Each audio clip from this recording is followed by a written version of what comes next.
أعوذ بالله من الشيطان الرجيم بسم الله الرحمن الرحيم اللهم صل على محمد وآل محمد وعجل فرجهم السلام عليكم ورحمة الله وبركاته یا اللہ یا رحمان یا رحیم یا مقلب القلوب ثبت قلبی علی دینک۔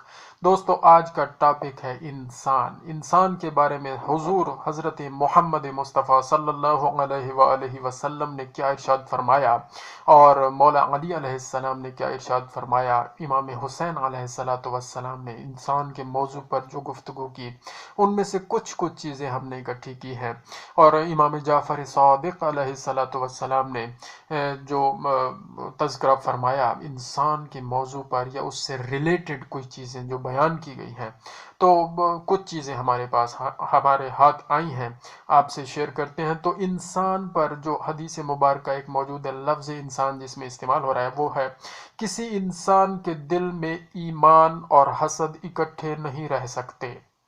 تو حضور حضرت محمد مصطفیٰ صلی اللہ علیہ وآلہ وسلم نے ارشاد فرما دیا ہے کہ انسان کے دل میں ایمان اور حسد، یہ دو چیزیں اکٹھی نہیں ہو سکتی ہیں۔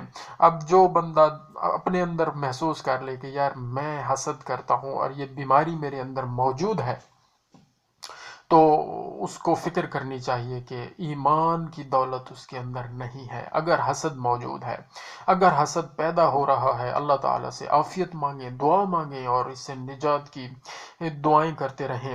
اور اسی طرح انسان کے لفظ پہ ایک اور حدیث بھی ملتی ہے، آپ حضور حضرت محمد مصطفیٰ صلی اللہ علیہ وآلہ وسلم فرماتے ہیں، اگر انسان کو سونے کی دو وادیاں بھی مل جائیں، اگر انسان کو سونے کی دو وادیاں بھی مل جائیں تو وہ تیسری کی تمنا کرے گا۔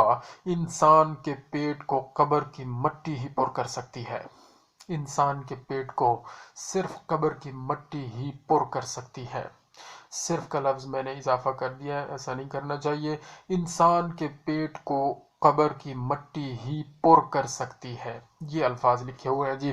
اور تیسری حدیث مبارکہ میں ارشاد فرمایا آپ نے، انسان بوڑھا ہو جاتا ہے، انسان بوڑھا ہو جاتا ہے لیکن دو چیزیں جوان ہو جاتی ہیں، حرص اور دولت کی محبت۔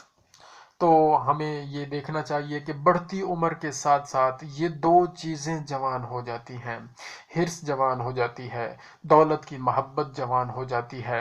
تو اگر ایسا ہو رہا ہے تو ہم سب کو یہ سوچنا چاہیے کہ ہم خسارے میں جا رہے ہیں۔ والعصر ان الانسان لفی خسر الا الذین آمنوا وعملوا الصالحات وتواصوا بالحق وتواصوا بالصبر۔ تو جو عمل صالح کریں گے ایمان لانے کے بعد، اور جو صبر کریں گے اور حق بات کی تلقین کریں گے، وہ خسارے میں نہیں ہیں، باقی سب خسارے میں ہیں۔ تو اللہ تعالیٰ سے دعا ہے کہ حرص اور دولت کی جو محبت ہے وہ ہمارے اندر نہ پیدا ہونے دے۔ اور تیسرے نمبر پر حضرت سلیمان علیہ السلام جو اللہ تعالیٰ کے نبی ہیں، ان کا فرمان بھی ہمارے سامنے موجود ہے۔ آپ نے فرمایا ہر ایک انسان کی روشنی اس کی نگاہ میں ٹھیک ہے، مگر اللہ تعالیٰ دلوں کو تولتا ہے، مگر اللہ تعالیٰ دلوں کو تولتا ہے۔ تو یہ جناب فرمان بھی موجود ہے انسان کے بارے میں۔ اور اسی طرح حضرت داؤد علیہ السلام کا بھی ایک فرمان ہمارے سامنے موجود ہے، اپنے آپ کو اس وقت تک انسان نہ سمجھو، اپنے آپ کو اس وقت تک انسان نہ سمجھو جب تک تمہاری رائے تمہارے غصے کے زیر اثر ہو، جب تک تمہاری رائے تمہارے غصے کے زیر اثر ہو، تو اس وقت تک اپنے آپ کو انسان نہ سمجھو۔ یہ ساری باتیں کیوں ہم شیئر کر رہے ہیں؟ تاکہ ان کا اثر ہماری اپنی ذات پہ مجھے بھی ہو، اور ہمارے ارد گرد جو پرابلمز کریٹ ہو رہے ہیں خرابیوں کی وجہ سے، اچھے اخلاق نہ ہونے کی وجہ سے، وہ ذرا منیمائز ہو جائیں۔ ہم برائی جو پھیل رہی ہے اس کو اچھائی پھیلا کر نیوٹرلائز کرنے کی کوشش کریں گے، اور یہی ہے وہ طریقہ جس کے ذریعے ہم راہ امام 12ویں امام، راہ امام مہدی علیہ السلام کو ہموار کر رہے ہیں۔ یہی ہماری ذمہ داری ہے آج کے دور میں۔ تو ہم اچھائی کو پھیلانے کی کوشش کر رہے ہیں۔ امام علی علیہ السلام کا فرمان ہمارے سامنے ہے، آپ نے فرمایا انسان کا سب سے بڑا دشمن اس کا پیٹ ہے۔ آپ نے کیا فرمایا؟ انسان کا سب سے بڑا دشمن اس کا پیٹ ہے۔ اور اسی طرح امام حسین علیہ السلام نے ارشاد فرمایا انسان کی نجات مطالبت دین میں ہے اور اس کی ہلاکت مخالفت دین میں ہے۔ تو یہ فرامین ہمارے سامنے موجود ہیں۔ مولا علی علیہ السلام نے واضح بتا دیا ہے کہ یہ پیٹ جو ہے نا یہ انسان کا دشمن ہے، اور امام حسین علیہ السلام نے فرمایا کہ ہلاکت کس میں ہے؟ مخالفت دین میں ہے، اور نجات کس میں ہے؟ انسان کی مطالبت دین میں ہے۔ تو یہ سارے اقوال ہیں، ان پر اگر عمل شروع ہو جائے، کسی ایک پر بھی عمل شروع کر دیں تو باقی ساری چیزیں خود بخود کنیکٹ ہونا شروع ہو جاتی ہیں۔ تو ہمیں اس حوالے سے سوچنا چاہیے۔ امام جعفر صادق علیہ السلام کا بھی ایک فرمان ہمارے سامنے ہے، انسان کے پاس ایک ایسی قوت ہے جو مستقبل میں جھانک سکتی ہے۔ انسان کے پاس ایک ایسی قوت ہے جو مستقبل میں جھانک سکتی ہے۔ یہ اس وقت بیدار ہوتی ہے، اب بنیاد بتا رہے ہیں، یہ اس وقت بیدار ہوتی ہے جب حواس خمسہ سو رہے ہیں، جب حواس خمسہ سو رہے ہوں اور دماغ مشاہدات کی مخالفت سے آزاد ہو۔ حواس خمسہ سو رہے ہوں اور دماغ مشاہدات کی مداخلت سے آزاد ہو۔ تو یہ بنیاد بتا دی ہے مستقبل میں جھانکنے کی۔ کتنا بڑا علم ہے مستقبل میں جھانکنا، فور کاسٹنگ کرنا، اور یہ جو موسمی پیش گوئیاں ہوتی رہتی ہیں اور باقی چیزیں ہوتی رہتی ہیں، یہ قوت اللہ تعالیٰ نے انسان کو دی ہے۔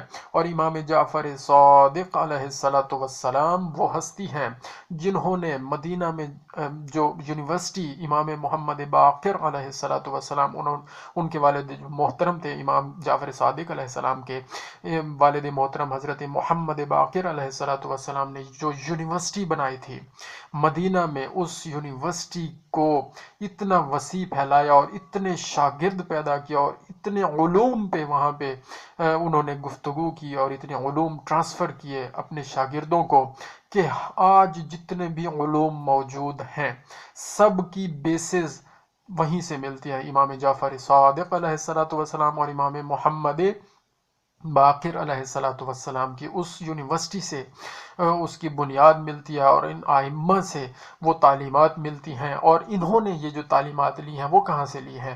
وہ اپنے بزرگواران سے لی ہیں، امام حسین علیہ السلام سے، امام زین العابدین علیہ السلام سے، انہوں نے امام حسین علیہ السلام سے، انہوں نے امام حسن مجتبی علیہ السلام سے، اور انہوں نے امام علی علیہ السلام سے، اور انہوں نے حضور اکرم صلی اللہ علیہ وآلہ وسلم سے، اور انہوں نے اللہ رب العالمین سے ڈائریکٹ یہ علم لیا ہے، اور ہر علم کی بنیاد دے کر گئے ہیں۔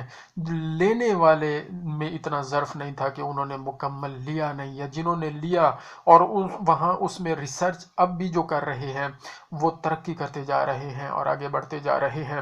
تو مسلمانوں کو چاہیے کہ اپنی اصل کی طرف واپس آئیں، جو باب العلم ہیں، جن کو حضور نے فرما دیا ہے کہ انا مدینۃ العلم وعلی بابها، میں علم کا شہر ہوں اور علی اس کا دروازہ ہے۔ تو اس دروازے سے ہو کر ہم ان ائمہ تک پہنچیں گے اور ان ائمہ سے علم حاصل کریں گے اور مولا علی علیہ السلام سے علم حاصل کریں گے، وہاں سے یہ خیرات ملتی ہے، یہ لب و لہجہ وہاں سے ملتا ہے، یہ انداز گفتگو وہاں سے ملتا ہے، یہ علم و عمل وہاں سے ملتا ہے۔ اللہ رب العالمین کی خصوصی کرامات ہیں ان ہستیوں پر، اور ان ہستیوں سے آگے جو چیزیں علم کی خیرات بڑھتی ہے تو اس در سے ملتی ہے۔ تو ہمیں چاہیے کہ ان کا احترام کریں اور ان سے مانگیں اور ان سے متمسک رہیں۔ تو یہ باتیں بھی ساتھ ہو گئی ہیں۔ اس کے علاوہ ایک اور فرمان امام جعفر صادق علیہ السلام کا ملتا ہے۔ آپ فرماتے ہیں انسان اعمال میں تو آزاد ہے، انسان اعمال میں تو آزاد ہے، لیکن اس کی آزادی لامحدود نہیں۔ اس کے لیے اس کے اختیار میں کچھ شائع جبر بھی ہے، اس کے اختیار میں کچھ شائع جبر بھی ہے۔ تو اس پہ ابھی مزید تحقیق کرنی ہے کہ یہ شائع کا لفظ اور جبر اور یہ کچھ مشکل اصطلاحیں ہیں، تو میں بھی انشاءاللہ غور کروں گا اور آپ بھی کریں۔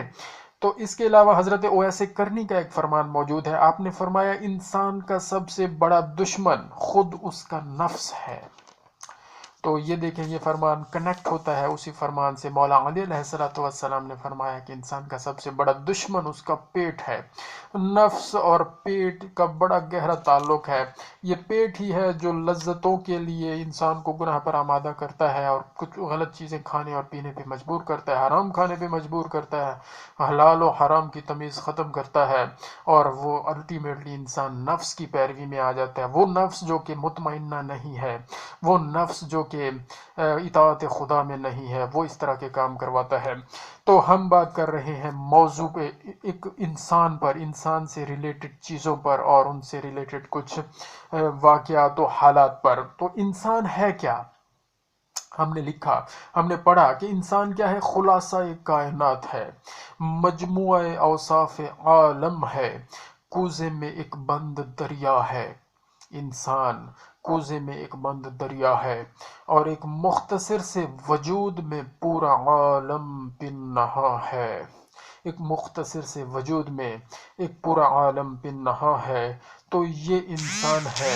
انسان کے لیے سب سے بہتر مصرف یہ ہے کہ وہ ہر وقت اپنے پیدا کرنے والے کو یاد رکھے۔ اپنے پیدا کرنے والے سے جب دور ہوگا، اطاعت سے دور ہوگا، ذلت و رسوائی اس کا مقدر بن جائے گی۔ اور جب تک اپنے اصل سے، اپنے پیدا کرنے والے کی یاد میں رہے گا، کنیکٹڈ رہے گا، اطاعت میں رہے گا، اطمینان رہے گا، سکون رہے گا، عزت ملے گی، سلامتی ملے گی، خوشیاں ملیں گی، چین ملے گا اور کامیابی ملے گی۔ جزاک اللہ خیر۔ آپ ویڈیو لمبی نہ ہو جائے، اور کچھ دوست کہتے ہیں کہ آپ ویڈیو لمبی نہ بنایا کریں، چھوٹی بنایا کریں۔ اللہم صلی علی محمد و آل محمد وعجل فرجہم۔